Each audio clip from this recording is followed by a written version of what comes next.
السلام عليكم جميعا ورحمة الله وبركاته.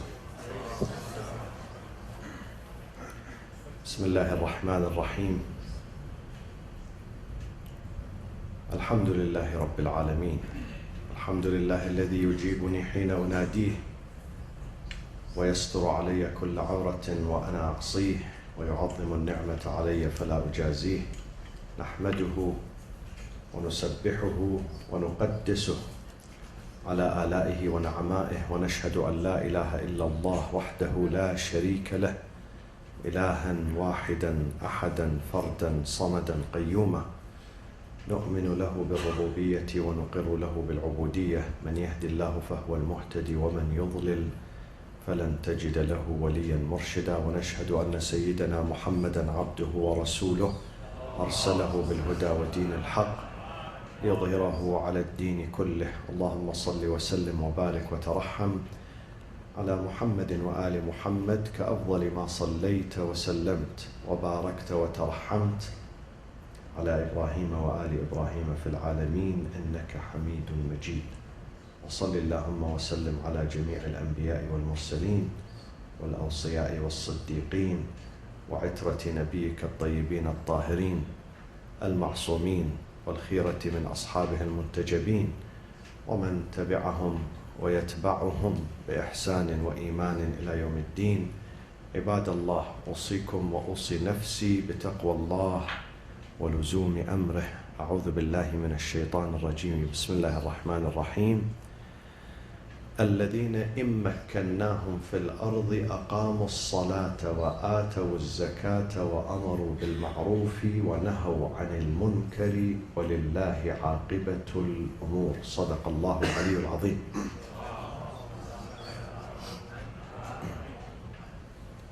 One of the fundamentals of the Islamic religion is to love the country that you live in, the land that you live on,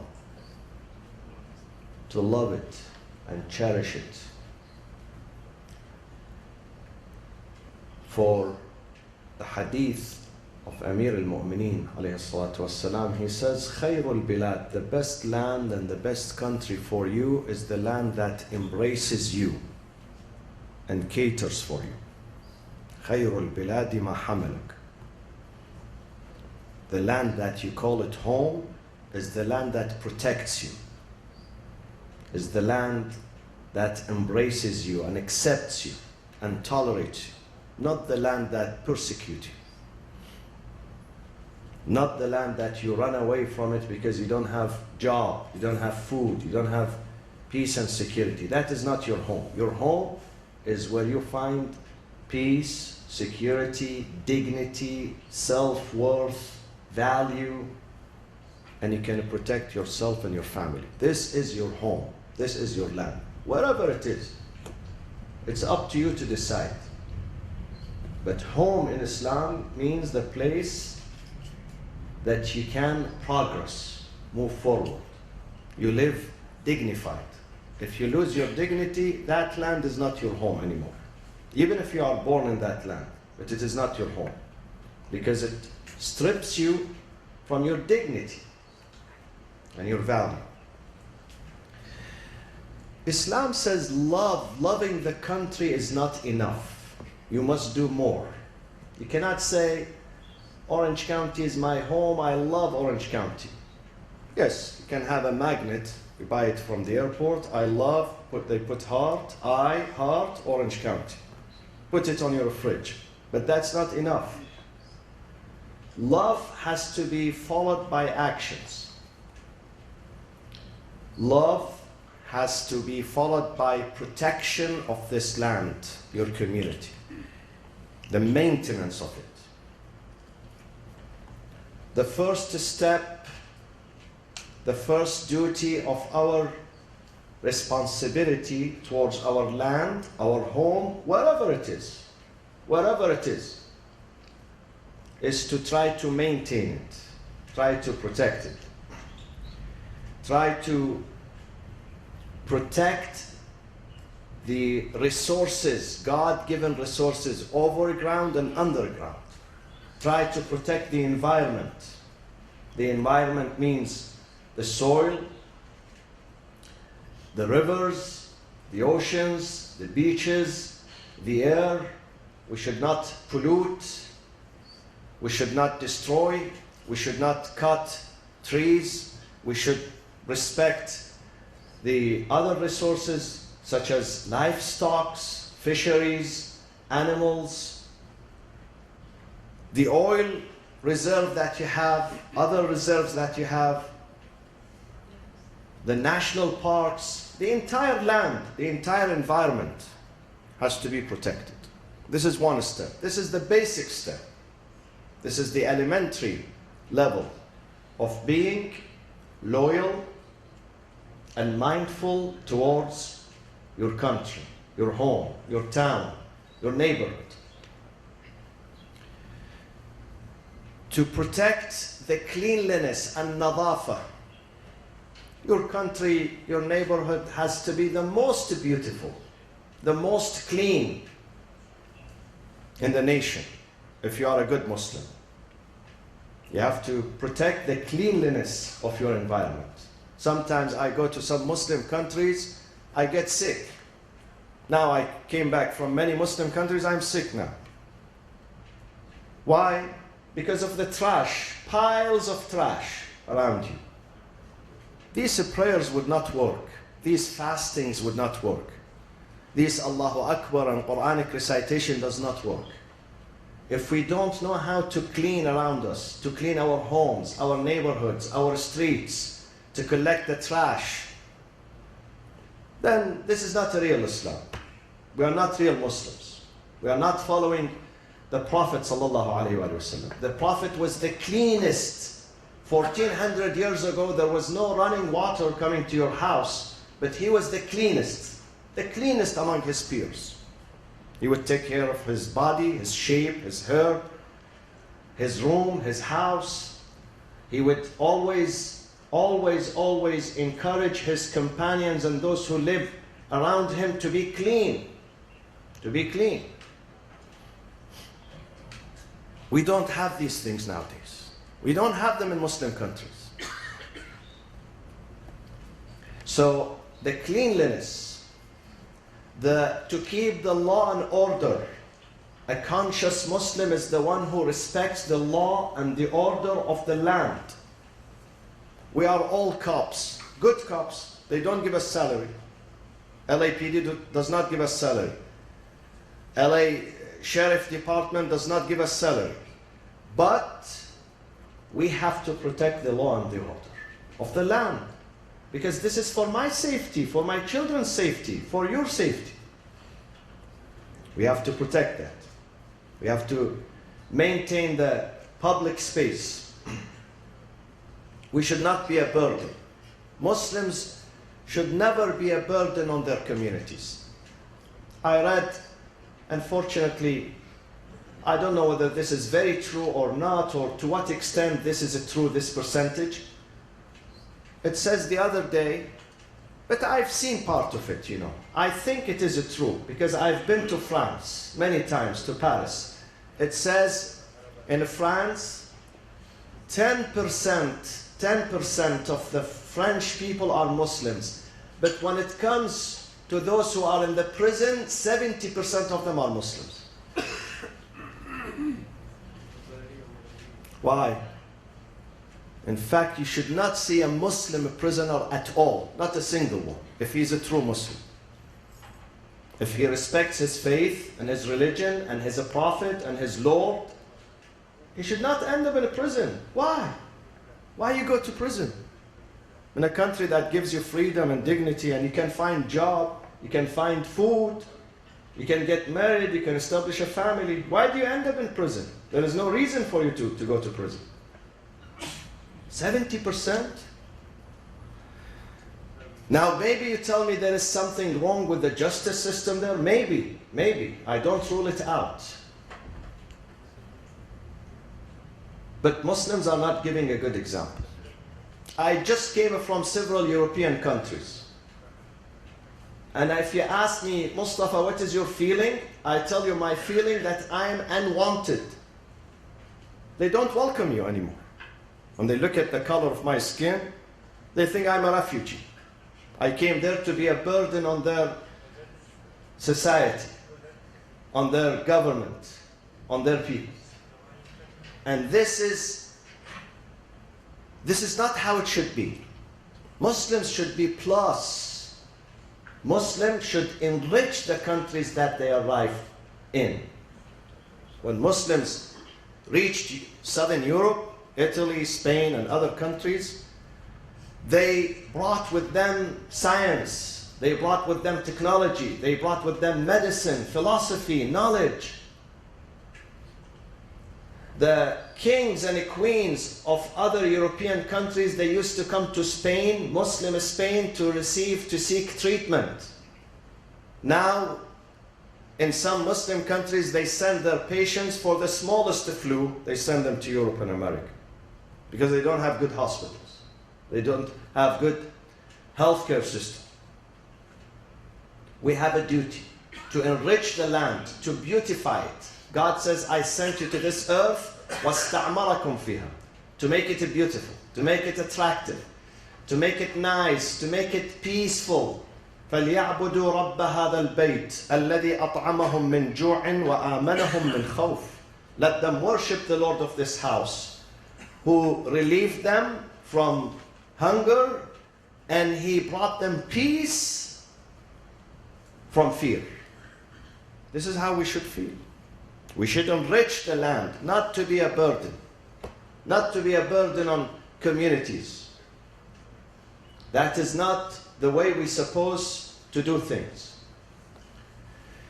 And another duty that we have towards other land and other homes and other countries, our countries, is the civic engagement and the political participation.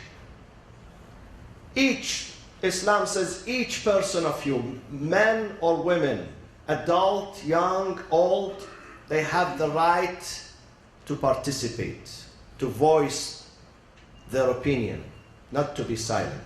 You have to decide who rules you. You have to choose your leader, your president. You have to have a say in this. This is real democracy. When you have a say, you have to have a say.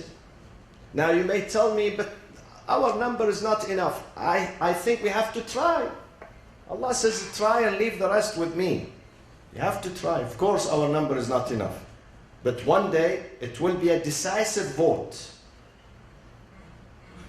The Muslim vote and Muslim voice is going to be decisive in some of the swing states.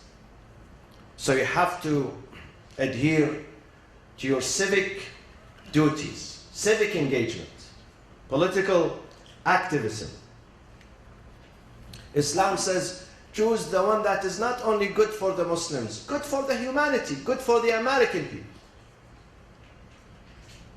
good for the country, good for the future of this country, not just for you. Do not just look at your narrow interests. Look at the interest of the whole society, society at large, the entire society, the entire country. And therefore, we must have meetings and discussions with our representatives, local ones, state, federal. Some of us are not qualified. I think you should not go. Please don't go. Not all of us are qualified to meet a representative. Some of them, they do more damage than good. So don't go. But for those of you who are qualified, you know how to speak, you know how to address the challenges, the problems that you have, you must go. The Prophet would send special delegates, not anyone. The Prophet would say, some of you are not qualified, but some of you are well qualified. I'll send you as an ambassador, as a delegate to negotiate with others. We have to be sometimes sitting in on city councils. Some of us, we don't care about city councils, but they decide your fate. Do you know that they can shut this place if they want to? They can shut it. And you have to pray in the street, in the parking lot. Even in the parking lot would not allow you. So you have to be there. They have to see you. We have to build relationships. Sometimes I receive invitations from the city of Costa Mesa to go for invocation in the beginning of the council's meeting. They have some, readings. Not necessarily religious, it could be secular. And I go because if you leave it just to me, Mustafa, as a person, I would not like to go. But as someone who represents the Muslim community here, I must go. Let them hear what the Muslims say, what the Shia Muslims say. Let them hear us. They don't get an opportunity. Those guys, they don't travel to the Middle East to meet with us one-on-one. At least I go to them. Let them hear what I say. In that invocation, I stress that I'm an American citizen and this is my land. And I came here with a good intention of enriching this land, not destroying it, not weakening it, strengthening the land, strengthening the society, bringing moral and ethical values. And they like it. I'm not telling you all of them would like it, no. Many of them would like this. This is a duty. This is something that we must do. الَّذِينَ إِن مَكَّنَّاهُمْ فِي الْأَرْضِ. God says those that we enable them in the land, أَقَامُوا الصَّلَاةِ, they establish connection with me, وَآتَوُا الزَّكَاةِ, they pay charity to build the society economically, to build the infrastructure of the society, وَأَمَرُوا بِالْمَعْرُوفِ, they enjoin good. Where do you enjoin good? You have to go out, not in your room. You have to go out to enjoin goodness and good. وَنَهَوْا عَنِ الْمُنْكَرِ, and they forbid evil. This is our job. We have to call for a just and fair government.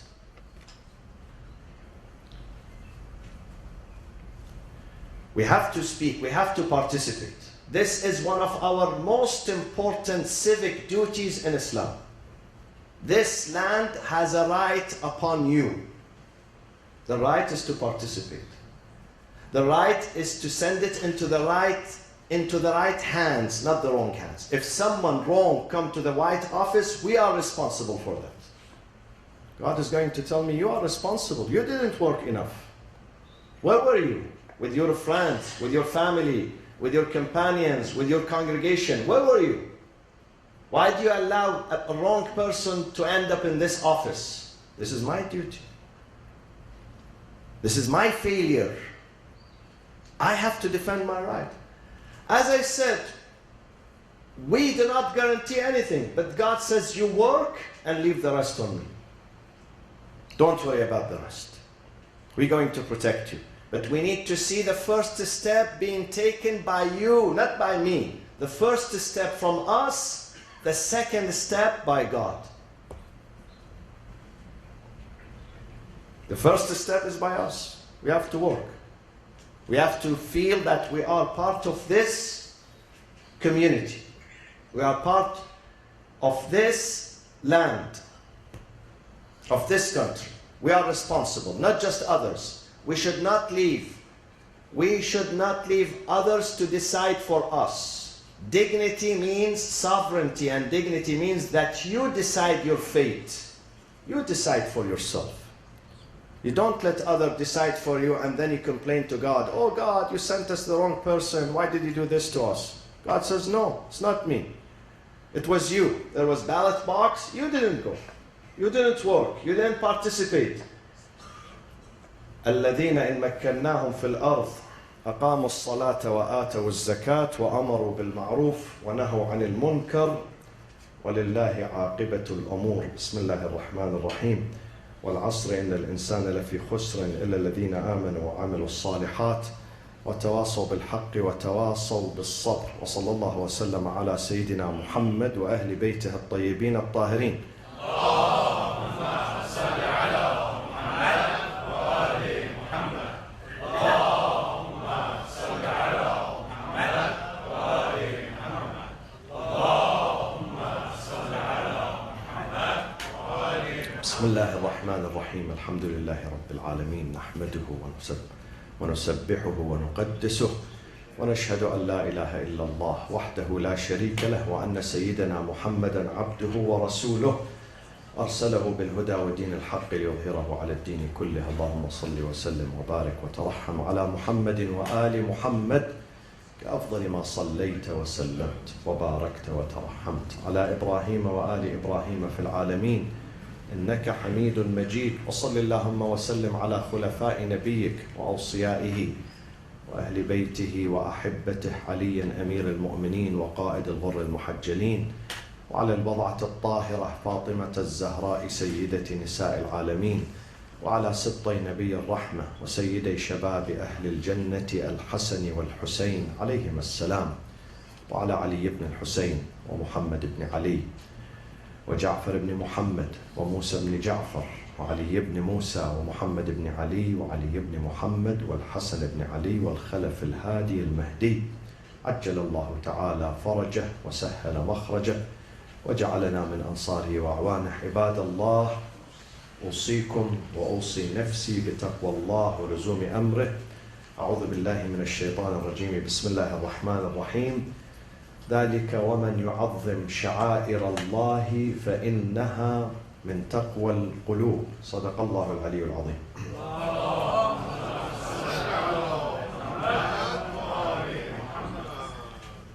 An important season is upon us, and that season is the season of Muharram and Ashura. And Ashura is a season of ethical, moral, and social transformation. We need to change. Imam Hussein, during Ashura, on the day of Ashura, he gave his blood, he gave his life to protect Islam, to maintain this religion, to make it a flourishing religion, to make this religion a source of goodness and kindness and peace for the entire humanity. That was his objective. Imam Hussein, before being a political leader, he was a social reformer, social and ethical reformer. And therefore the meaning of Ashura is not just rituals, just going to sessions. We have to do our best to try to change ourselves from within, internal change, real change, fundamental change. We all have faults and errors and mistakes in different departments. So this is a season of taw'iyah, of understanding, a season of learning, a season of inspiration, to try to change ourselves. We cannot change our families if we don't change our own selves. Neither we can change the society if we do not change our families.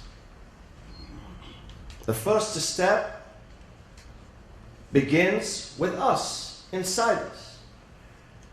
We have to determine that I'm going to go to these sessions for 10 nights, but then at the end, I need to gain something. I need to see something. I need to feel something in you and me. I should not be the same old person. I have certain traits, qualities that are not good. Or maybe they are not good enough. I have to make them perfect. This should be my goal. We should not epitomize Imam Hussein only in tears and rituals and ceremonies. This is wrong, my friends. Many of these Imam Bargahs and Islamic centers, they do not do justice to Imam Hussein. Believe me, they don't do justice to him. They reduce him to tears, to tragedy. Tears are important. Don't get me wrong. I cry myself when I mention his tragedy. Who doesn't cry? You tell his tragedy to the Hindus, they cry. To Buddhists, they cry. To the Christians, to Jews. Who doesn't know about Imam Hussein and what happened to him and his family and his children without tears? No one. People love him. Imam Hussein is not only appreciated by Muslims, but by many non-Muslims too.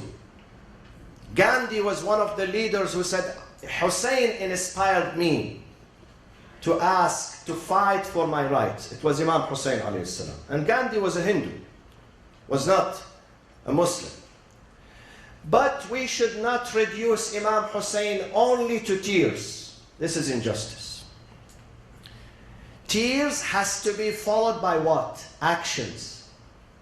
If we leave it there at tears only, then we are not doing justice to him. Then we did not gain anything from him and his message and his revolution of Ashura. We need to determine that we have to change. We have to change. Imam Hussein inspired me, his story, his sacrifice, the way he gave himself, the way he gave his 6-month-old little boy. They killed him on his hand when he was asking for water for him. They killed him. They denied him water. His sisters, his daughters, they inspire me. Abu al-Fadl Abbas inspires me. Only 33 years old. He reaches the banks of the Euphrates. He is thirsty for 2 days. He did not drink water for 2 days. And now he's free.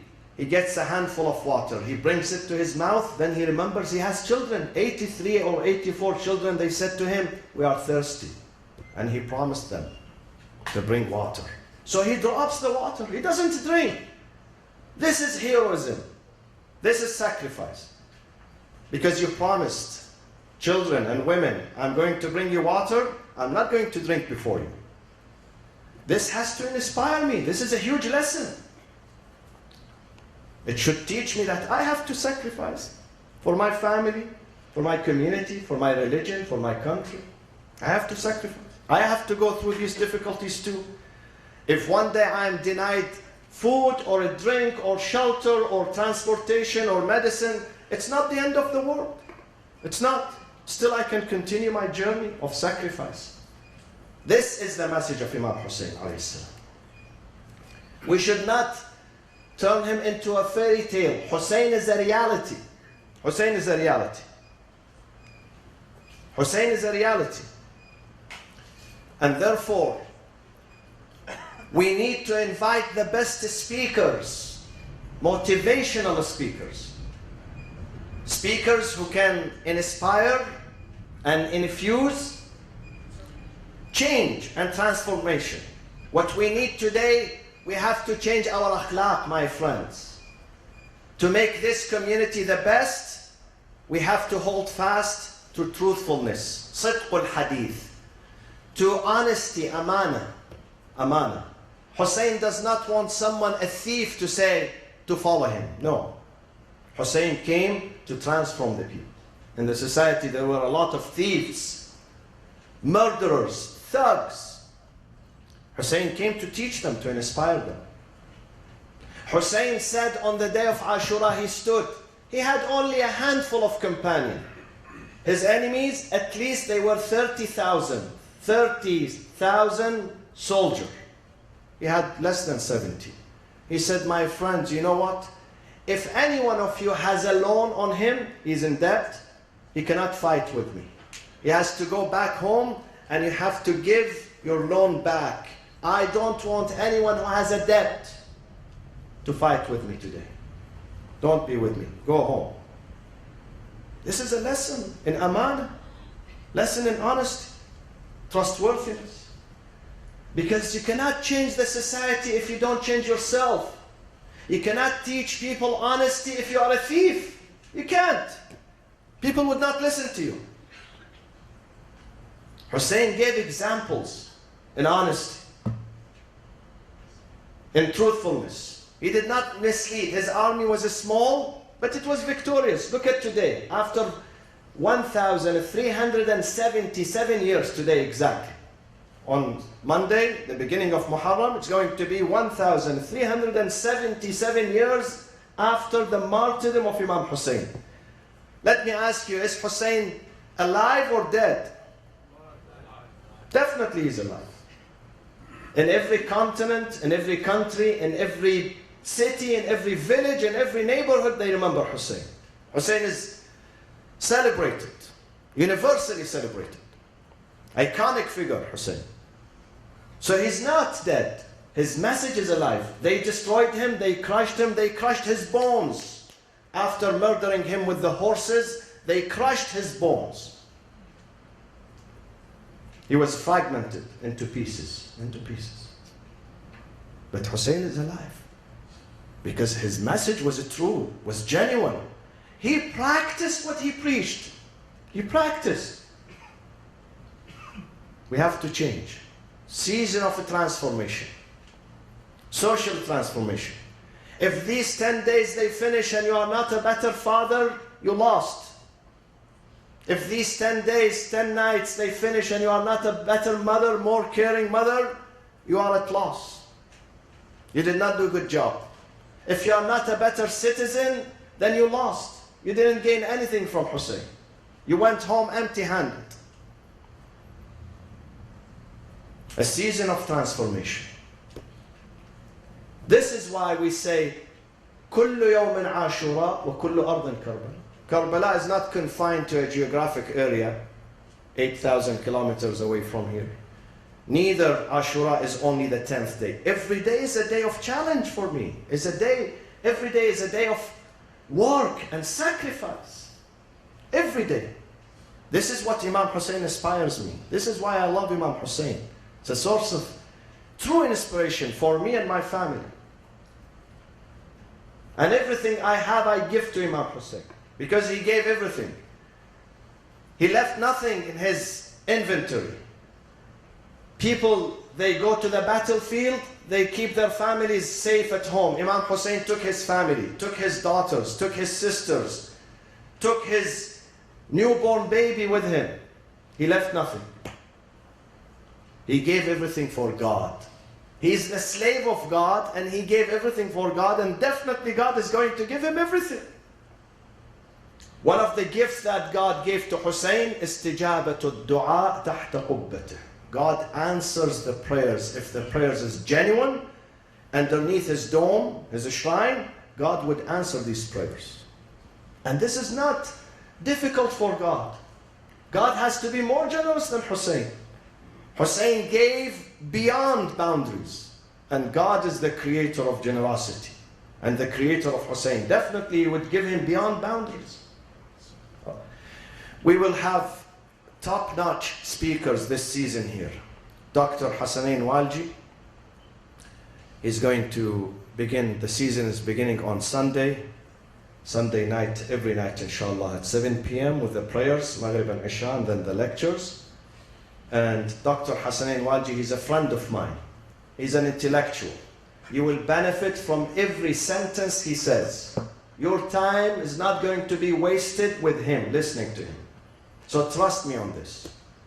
Come and listen to him on these 10 nights. And then we have other honorable speakers, Dr. Taqi and Dr. Sahafi in Farsi, also top-notch intellectuals in this country. They are coming to give what they know, what they learn about Ahlul Bayt. So please come and participate in the Majalis of Muharram. So maybe inshallah we're going to inspire some change inshallah. And we can become better servants, better citizens of this land, better companions, better fathers, better mothers, and better brothers and sisters inshallah. Allahumma aghfir lil mu'minina wal mu'minat wal muslimina wal muslimat al ahya'i minhum wal amwat. تابع اللهم بيننا وبينهم بالخيرات إنك مجيب الدعوات. اللهم انصر الإسلام والمسلمين. من على مرضانا بالشفاء والعافية. وعجل في فرج سيدنا ومولانا صاحب العصر والزمان. وإلى أرواح المؤمنين والمؤمنات ثواب الفاتحة مع الصلاة على محمد وآل محمد.